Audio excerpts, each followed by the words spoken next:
Silence isn't empty. It's full of answers they didn't want to hear.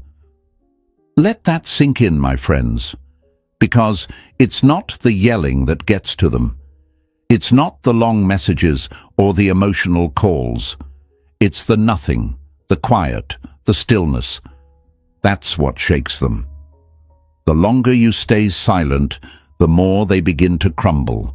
Not because you told them off, not because you won the argument, but because you didn't even try. You didn't chase. You didn't explain. You didn't try to make them understand. You just disappeared. And for someone who feeds off your reaction, who feels powerful when you're emotional, that silence, that's a power they never expected. See, folks, silence is misunderstood. People think it's weakness, that if you're not speaking, you must be suffering, that if you're not posting or responding, you must be lost in your feelings. But they couldn't be more wrong. Your silence wasn't your downfall, it was your breakthrough. The second you stopped trying to be heard, you became dangerous. The moment you stopped proving your worth, you became powerful. Because silence is where your healing starts and their control ends. Let me give you an image. Imagine someone holding a snow globe. They shake it every time they want a reaction, chaos, movement, a storm. That's what they were doing with you. Every time they pushed you, every time they confused you, they wanted to see the flakes fly. But one day, the globe didn't move. You didn't react. You didn't flinch. And now, it's not you who's spinning. It's them. Because you were never the snow. They were the hand. And now that you're still, they've lost their grip. That's what happens when you stay silent. They start replaying everything, not because you said something to make them rethink, but because you didn't. And now the only voice they hear is their own. That's when guilt creeps in. That's when confusion takes over. Because silence is a mirror, folks. It doesn't show them you, it shows them themselves, their mistakes, their coldness, their lies. And when they look into that mirror long enough, they see it all. The truth they avoided when you were still talking.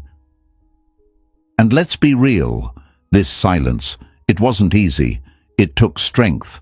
Every part of you wanted to send that message, to explain, to get closure, to ask why. But you didn't.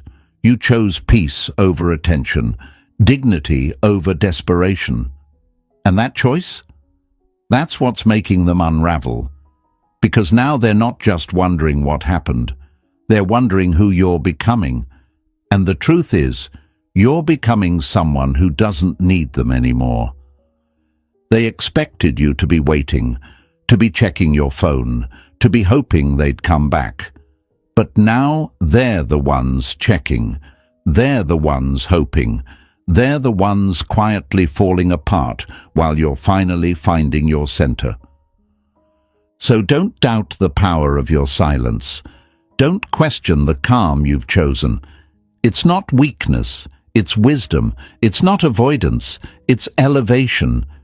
You didn't walk away because you didn't care. You walked away because you finally did. For yourself. Now say it with me. My silence holds power. Write it in the comments. Show them. Show yourself. Show the world that you've stopped chasing and started rising. Number 1. They expected a reaction, not your silence. And that, my friends, is where their entire plan fell apart. Not when you got angry. Not when you cried, not even when you screamed, trying to make them see how badly they hurt you. That wasn't the moment they started losing. The moment they lost was when you said nothing, when you chose silence over the endless back and forth, when you decided your peace was more valuable than their confusion. That's when they realized they were no longer in control. Because here's the truth, they never wanted resolution. They wanted chaos. They wanted your reaction, your emotion, your energy, your fight. That's how they kept the upper hand. Every time they pushed your buttons, every time they gave you just enough to hope, then pulled it away, they were pulling strings, testing you, feeding their ego off the fact that you still cared enough to respond. But when you went quiet, when you stopped showing them they mattered, that's when it all started to crack. Let me paint it for you. Picture a stage actor performing in front of a crowd that claps and laughs and reacts. They feel alive, confident, powerful. But suddenly the crowd goes silent. No applause, no gasps, nothing. The actor freezes. They look around, confused. Did they do something wrong? Is the performance over? The silence becomes suffocating. That's what happens when you stop reacting. They were performing for your attention. And now that you're gone, they're lost on a stage with no spotlight, and it terrifies them. You see, folks, reaction equals control. The more you try to prove yourself, the more you play into their hands. That's the lie they fed you. If you care, you'll fight. But here's what they don't tell you. Not every battle is worth your breath. Sometimes the strongest move is to step back and say nothing, because not all silence is weakness. Sometimes it's strategy, sometimes it's survival, and sometimes it's the only way to break the cycle. And they didn't expect that from you.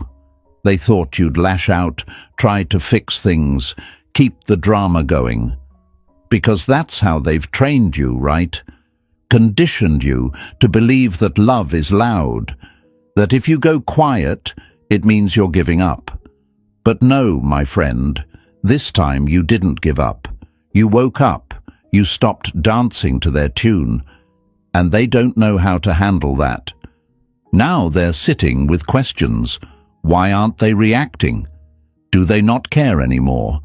Are they really done with me? And the longer your silence lasts, the more those questions grow, because silence strips them of their power.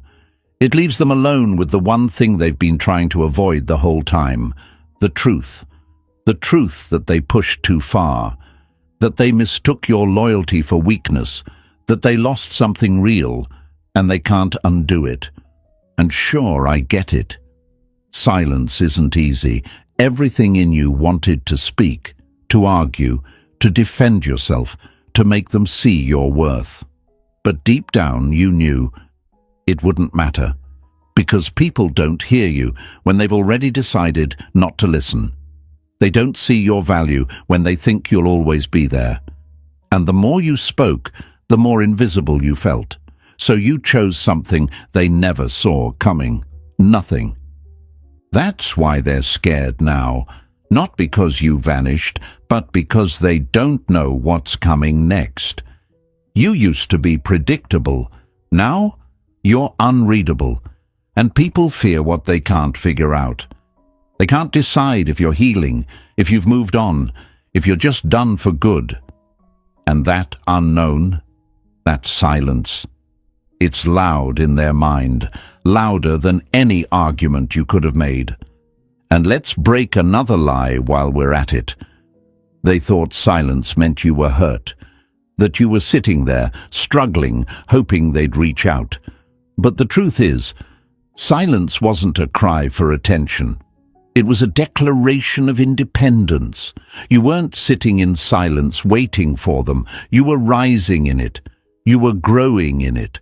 You were learning to love yourself in a way that didn't require anyone else's permission. You didn't go quiet because you lost. You went quiet because you found something more valuable than their approval, your peace. And that, my friends, is power. Real, quiet, unstoppable power. The kind that doesn't need to scream to be felt. The kind that doesn't need revenge because it already won by letting go. So let them feel it. Let them wrestle with the silence. Let them sit with the consequences of mistaking your reactions for weakness. Because every day you remain silent, they lose a little more of the power they thought they had over you. Say it with me. Silence is my strength. Write it in the comments. Show them. Show yourself. Show the world that you are done explaining yourself to people who only listened when you broke. Number 2. The mind needs closure, and you didn't give it. And that, my friends, is exactly why they're starting to crumble. You see, human beings hate unfinished stories. We crave resolution, we chase answers, we need to know why something ended, what it meant, and what the final chapter really said about us. But you didn't give them that satisfaction. You didn't give them the last word, the final conversation, the one last message that neatly wrapped everything up. You walked out mid-scene, closed the door, and left the rest of the story untold. And that silence, that's what's driving them mad. Because when people hurt you, they expect you to react, maybe with anger, maybe with sadness, maybe even a long emotional explanation. Why? Because it helps them feel better. It gives them closure. It clears their guilt. But when you walk away without a word, when you give no apology, no breakdown, no parting gift of closure, you leave them alone, with themselves, with their thoughts, with their mistakes. And the guilt? That's when it starts to speak louder than anything you could have said. Imagine this. Someone slams a door, expecting an argument. They wait, bracing themselves for the shouting match, but instead, silence. Just quiet. No noise, no fight, no reaction. At first, they feel victorious. They think they've won. But then minutes pass, hours, days, and that silence becomes unbearable. They start to wonder, start to overthink. Why didn't they say anything? Were they really done? Did I push too far? And those questions? They don't come from love. They come from guilt. That's the part they never expected, that in your silence, their own guilt would start writing the ending. And let me tell you, guilt is a creative writer. It takes every memory they ignored, every kind word they dismissed, every red flag they waved like a trophy, and turns it into regret. It forces them to confront what they avoided while you were still speaking. It paints them as the villain in a story they thought they were controlling. And now they're stuck rereading the chapters they once skimmed.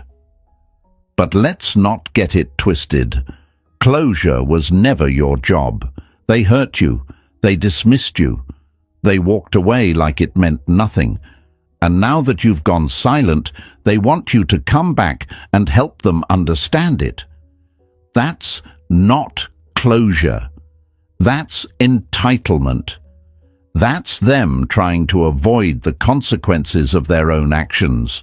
And you're not here to clean up their emotional mess anymore. People say you should always leave on good terms, but what they really mean is you should make sure the other person feels okay about what they did. And that, my friends, is how cycles repeat. That's how people stay stuck, trying to give closure to the ones who never gave them clarity. But not you, not anymore. You broke the cycle by refusing to hand them a final chapter. You stopped writing a book that was already full of plot holes. And I get it, it's not easy. You wanted to speak, to ask why, to get answers. But somewhere deep down, you realized that closure from them wouldn't heal you. It would only give them one more chance to twist the truth. And you've had enough of that. So you walked away mid-sentence, not because you were weak, but because you finally saw the strength in silence. That silence It became the space